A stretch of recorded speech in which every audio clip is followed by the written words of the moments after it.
दोस्तों आज हम लोग कटिंग लेंथ निकालना सीखेंगे टाइज का। एक 300 बाय 230 का अपना कॉलम का साइज है। इसका प्रैक्टिकल करके देखेंगे कि आईएस कोड से निकालते हैं तो उससे कटिंग लेंथ कितना आता है, अगर बेंड डिडक्शन करते हैं तो उसका कटिंग लेंथ कितना आता है। अगर आईएस कोड के हिसाब से कटिंग लेंथ निकालते हैं तो अपना लेंथ इंक्रीज हो जाता है, हुक लेंथ जो अपना है वो बढ़ जाएगा। अगर cutting length according to bend deduction के हिसाब से करते हैं तो शॉर्ट पड़ जाता है। आज इसका प्रैक्टिकल देखेंगे कि आखिर बेंड डिडक्शन करें तो फिर कितना करें, वह भी हम लोग प्रैक्टिकल करके देखते हैं। जैसे कैलकुलेशन पहले से ही कर रखे हैं और पिछले वीडियो में इसका फुल डिटेल बना रखे थे। अब इसमें अगर आईएस कोड के हिसाब से निकालते हैं तो अपना 900 mm कटिंग लेंथ आता है। अब इसको प्रैक्टिकल करके देखते हैं। एक 900 mm का स्टील पहले से ही काट रखे थे। ये देखते हैं कि 900 mm है या नहीं है। ये देखिए बिल्कुल 900 mm है। अब इसका रिंग बना के देखते हैं कि कितना आता है, कितना हुक लेंथ इंक्रीज होता है।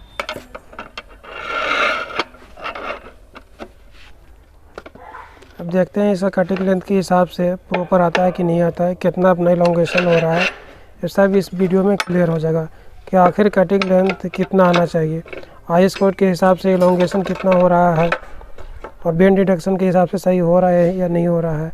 सब इस वीडियो में सारा कुछ क्लियर हो जाएगा कि आखिर बेंड डिडक्शन फिर करें तो कितना करें। मेरे हिसाब से दोस्तों 1D बेंड डिडक्शन होना चाहिए। आज इसका प्रूफ देखेंगे सामने। कम गई तो 135 डिग्री का बनाना कौन, जैसे पहले बनाया था ना वैसे 135 डिग्री का बनाना।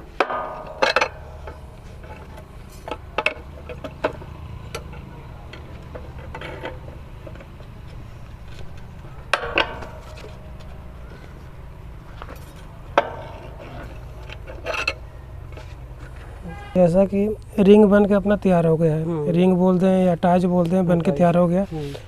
अब इसका देखते हैं मेजरमेंट करके कितना क्या आ रहा है। नापो इसको कितना आ रहा है। ये लमसम 150 mm आ रहा है। हाँ सही है 150 mm। उधर से देखो अब थोड़ा सा फर्क आ रहा है, मोड़ने में हो गया है। ये अपना आ रहा है 220 के करीब आ रहा है। ठीक है, इसका ये हुक नाप के देखो कितना आ रहा है। हुक अपना आ गया 110 mm। ठीक है, इस दूसरा हुक देखो कितना आ रहा है।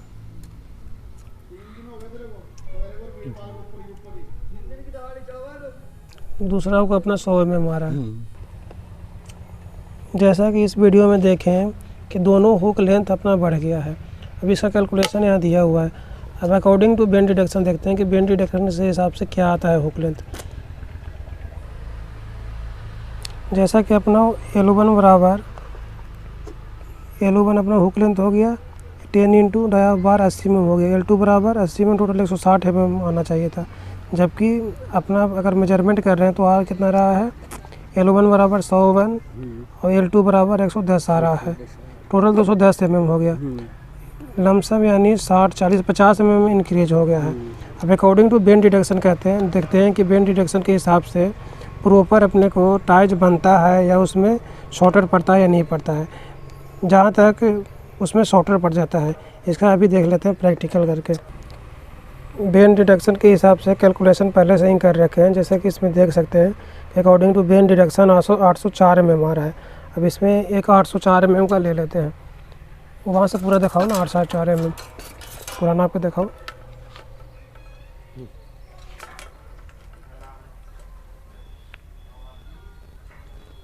ये ज़्यादा आ रहा है, ये 830 mm का काट रखा है।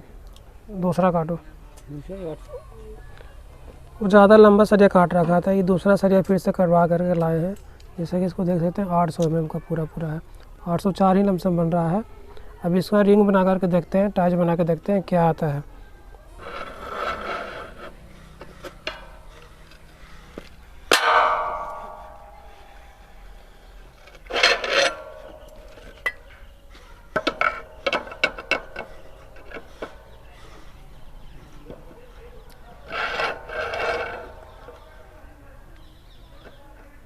ये अपना 220 बाय 150 का रिंग बनेगा। अब इसमें हुक लेंथ देखते हैं कितना शॉर्ट पड़ जाता है, क्योंकि इसमें बेंड डिडक्शन कर दिए हैं। जैसा कि बेंड डिडक्शन 90 डिग्री के लिए 2D किए हैं और 135 डिग्री के लिए 3D किए हैं। अगर इस हिसाब से बेंड डिडक्शन करते हैं तो अपना रिंग का हुक लेंथ 10D के हिसाब से नहीं आएगा, शॉर्टर पड़ जाएगा। इसलिए आईएस कोड में ऐसा कुछ नहीं दिया गया है कि 90 डिग्री हो तो 2D बेंड डिडक्शन करेंगे और 135 डिग्री हो तो 3D बेंड करेंगे।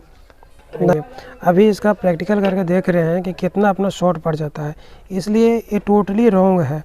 इस तरह से कहीं भी बेंड डिडक्शन नहीं होना चाहिए, क्योंकि इसका जो डाया है स्टील का बहुत शॉर्ट है, और अगर स्टील का डाया शॉर्ट होता है तो इतना इलोंगेशन नहीं होता है। अगर डाया शॉर्ट हो तो इलोंगेशन कम होता है।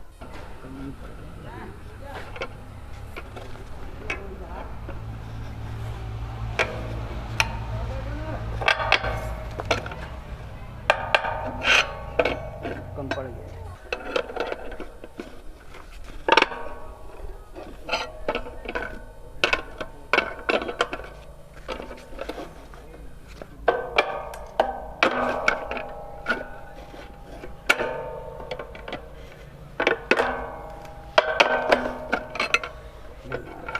चलो ये रिंग तैयार हो गया है, रिंग तैयार हो गया है। अब इसको नाप कर देखते हैं क्या आ रहा है। एक साइड का तो बिल्कुल पूरा का पूरा शॉर्ट पड़ रहा है। चलो नापो, इसको नाप कर देखो कितना है। ये अपना 150 पूरा है। और लंबाई नाप के दिखाओ कितना है। लंबाई अपना आ रहा है 230 mm। थोड़ा सा मिस्टेक हो गया बनाने में, 10 mm का फ़र्क आ गया है। चलो कोई नहीं, इसका हुक लेंथ नाप। हुक लेंथ अपना आ रहा है एक साइड का 90 mm आ रहा है, जबकि अपना आना चाहिए कितना 80 mm। 10 mm इस साइड में फालतू आ रहा है। और दूसरा हुक लेंथ ये तो बना ही नहीं, क्योंकि ये शॉर्ट पड़ गया ना, ये बिल्कुल शॉर्ट पड़ गया है। इसलिए बेंड डिडक्शन नहीं करते हैं, क्योंकि अगर बेंड डिडक्शन करेंगे according to 1D 2D 3D 4D 45 degree के लिए, 90 डिग्री के लिए, 135 डिग्री के लिए, तो टोटली बिल्कुल रिग एकदम देखिए किस तरह से ख़राब हो जाता है। इसलिए मैं हमेशा रिकमेंड करता हूँ कि अपना आईएस कोड में एक चार्ट दे रखा है कि अगर 6 mm का है तो 7 mm बेंड होगा, और 8 mm का है तो 9 mm बेंड होगा, 10 mm का है तो 11 mm बेंड होगा। अप्रॉक्स मतलब कि 1D के बराबर बेंड हो रहा है। अब इसके हिसाब से कटिंग लेंथ निकाल रखें और इसके हिसाब से निकाल कर देखेंगे कि प्रॉपर अपना बेंड आता है या नहीं आता है। जैसे कि 860 mm आ रहा है अकॉर्डिंग टू दिस चार्ट, तो इसके हिसाब से एक 860 mm का सरिया काटो, अपना 865 के करीब आ रहा है। ठीक है, 5 mm का टॉलरेंस चल रहा है। अब इसका रिंग बना के दिखाओ कितना इसमें प्रॉपर आता है या नहीं आता है।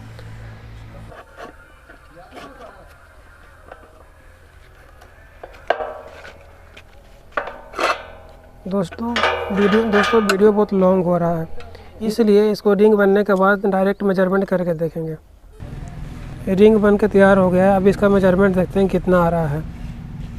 ये अपना लंबाई में आ गया 160 mm, लमसम अपना 160 mm आ रहा है, यानी 10 mm इसमें इंक्रीज हो गया है। चलो चौड़ाई दिखाओ।